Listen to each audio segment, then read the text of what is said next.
Siemanko, witajcie na kanale WaterJet Support, kanale poświęconym hydrostrumieniowej technologii. Znajduje się w miejscowości Chechło, gdzie w tajemniczej hali została zainstalowana jedna z naszych maszyn, a dokładnie Maxiem 1530. Za chwilę porozmawiamy z właścicielami i dowiemy się po co, jak i dlaczego. Piąteczka, co porabiasz? Co tutaj robisz? No właśnie się bawię programem. Chcemy takie lustro sobie wyciąć, maszynę mamy od niedawna. To trzeba się trochę tym pobawić, żeby opanować to programowanie. Pokaż, jak to wygląda na chwilę. Co tam projektujesz ciekawego? Momencik. Tutaj mamy takie lustro. O, Lustro będzie w tym oto kształcie. aha. Czy możesz mi powiedzieć parę słów na temat maszyna? Po co, dlaczego? Maszyna pewnie dlatego, że chcemy się rozwijać gdzieś w innym kierunku firmy, rozwijać, spełniać zapotrzebowania naszych klientów. Więc chcemy gdzieś iść z duchem czasu do przodu. A może powiedzieć mi kilka słów na temat szkolenia, bo przeszłeś szkolenie, tak? Tak, przeszliśmy szkolenie w Elblągu. No i jak je oceniasz? Szkolenie było bardzo fajne, bo bardzo fajna atmosfera, było dobre jedzenie, to najważniejsze. Szkolenie bardzo proste, czytelne. Z początku wydawało się wszystko skomplikowane, a końcowo okazało się wszystko bardzo proste i opanowaliśmy, co potrzebowaliśmy. Kto był twoim szkoleniowcem? Irek. Irek, pozdrawiam. No pozdrawiamy Irka, no dobra. No to mam nadzieję, że zobaczymy ten efekt końcowy naszego lustra. Za chwilę będziemy wycinali to lustro. Jest i Kamil, druga osoba, która przeszła szkolenie. Siemaneczko. Witam. A teraz wspominałeś coś o bluzie. Pokaż, jaką bluzę szef dla was zrobił. Ty, no fajna. Tutaj głowica. WaterJet cutting. Super. Przód. Proszę bardzo. Kolorystycznie pasuje do maszyny. Z chłopakami również dzisiaj będziemy testować cięcie w glazurze, w kafelkach. Wytniemy jakiś wzór i zobaczymy, co nam z tego wyjdzie. Razem z maszyną chłopaki zakupili podajnik ścierniwa BGH 500. I z własnego doświadczenia wiem, że to jest dobre posunięcie, bo nieraz, kiedy ja ciąłem na maszynie, jak kończył mi się garnet, to wiadomo, materiał się nie docinał i cały element do kosza. Teraz rozkminiamy, w jaki sposób zainstalować to lustro na maszynie, ponieważ nie mamy durobrików, na których powinno to leżeć, ale chłopaki wymyślili, że można położyć to na takiej płycie wiórowej i powinno wszystko być ok.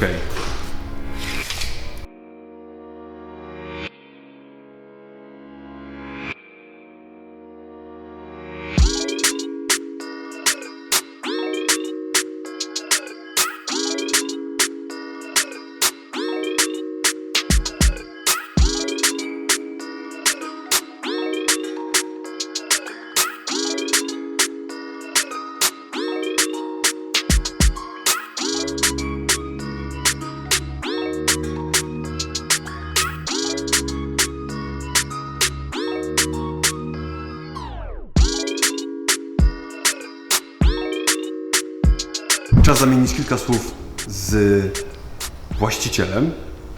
Cześć Patryk. Cześć. Czy możesz powiedzieć mi kilka słów na temat firmy, czym się generalnie zajmujecie i dlaczego wybraliście technologię hydrostrumieniową? Nasza firma ogólnie wywodzi się z całkowicie innej branży niż cięcie wodą. Zaryzykowaliśmy, otwarliśmy się na nowy rynek. Stwierdziliśmy, że troszkę uderzymy w inny kierunek niż dotychczas wykonujemy. Po długich zamysłach, rozmowach z właścicielami jet systemu i z handlowcami, ze znajomymi, którzy pracują w branży, zdecydowałem akurat, że pójdziemy w tym kierunku i wybraliśmy pośród 3 wariantów, czyli plazmy, lasera i wody. Wybraliśmy wodę, wybraliśmy firmę Omax, dlatego że chyba najbardziej nas przekonała może nie tyle co oferta maszyny, aczkolwiek historia firmy i zaplecze, co jest najważniejsze, wydaje mi się, przy przemyśleniach w tej branży, zaplecze magazynowe części eksploatacyjnych, dostępność, obsługa klienta i serwis. Czy jesteś jednym z operatorów? Nie jestem. Nie jestem z operatorów. A byłeś na szkoleniu? Byłem na szkoleniu, widziałem, powiedzmy, chciałem poznać, z czym się to je. Gdzieś wcześniej jakieś, wiadomo, jak każdy zasięga wiedzy w internecie, więc zobaczyłem sporo filmów na temat cięcia wodą. Między innymi też był taki wybór, żeby nie być tylko nastawionym na jeden rodzaj materiałów, tylko żebyśmy mogli, wiadomo, wykonywać usługi dla klientów i ciąć każdy rodzaj materiału. Taki był zamysł i decyzja, jeśli chodzi o zakup wody. Czy masz tutaj jakiś przykład wycinanego elementu? Coś, gdzie już zastosowaliście tutaj waterjeta? Tak, dostaliśmy zlecenie z zagranicznej firmy na wykonanie konstrukcji stalowych zadaszenia kontenerów, które będą pływały po oceanie. Możemy przejść i pokażemy. Część tych elementów była wykonywana właśnie na wodzie, a później była spawana. Tu są elementy, które wykonywaliśmy dla klienta naszego zagranicznego. Akurat ten element w tej konstrukcji jako jedyny jest wykonany na waterjecie. Dlaczego na waterjecie? Dlatego, że Ręcznie nie szło tego wyciąć? precyzja nie pozwala na to z tego względu, że musiały być zachowane parametry, ponieważ jest to łączone dalej z elementami kontenerowymi, gdzie przychodzą zamki o odpowiedniej wielkości i wszystkie otwory wykonane muszą być wykonane precyzyjnie, gdzie ekipa zajedzie montować na miejsce konstrukcję i musi wszystko pasować. Niestety nie ma prawa tutaj na pomyłkę. Dobra, a co teraz próbujemy wyciąć? Teraz będziemy wycinali z kafelki taki wzór, pokaż. O ja, na białym to mało widać. Co to jest, jakiś smok?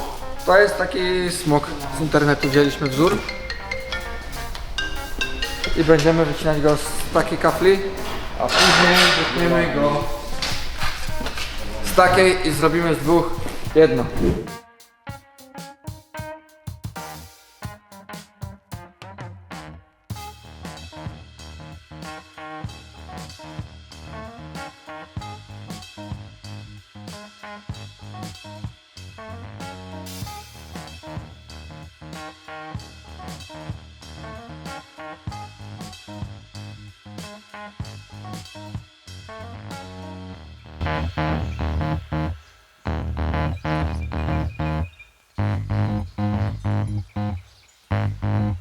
Na tą chwilę tak to wygląda. Połączyliśmy sklejkę razem z kafelką. Jeden wzór, a tutaj drugi. Wygląda niesamowicie. Teraz w tej kafelce wytniemy resztę wzoru.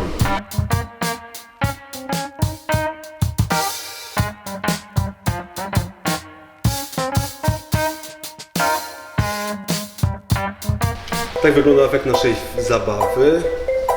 Tutaj mamy kafelkę z drewnianym wypełnieniem. Tu mamy jasną kafelkę z ciemnym wypełnieniem też ceramiki. A tutaj reszta prezentuje się tak. Dzięki chłopaki, że mogłem Was odwiedzić. Bardzo mi się podoba taka fajna, luźna atmosfera. Życzę Wam masy sukcesów i masy różnych zleceń. Powiedzcie jeszcze, gdzie można Was znaleźć? Znaleźć nas można przede wszystkim na Elixie, Facebooku oraz Google, jak się wpisze nazwę naszej strony lub poszukuje się usługi cięcia. A czy działacie jakoś lokalnie, czy ogólnopolsko? Jeśli chodzi o działalność, to ogólnopolsko i zagranicznie również dla zagranicznych klientów wykonujemy usługi. Kamil rozmawia w języku angielskim, więc kontakt jak najbardziej. Ja rozmawiam w języku niemieckim. Jeżeli będzie trzeba, to i hiszpański również wchodzi w grę. Super, to jeszcze raz powodzenia i trzymajcie się chłopaki.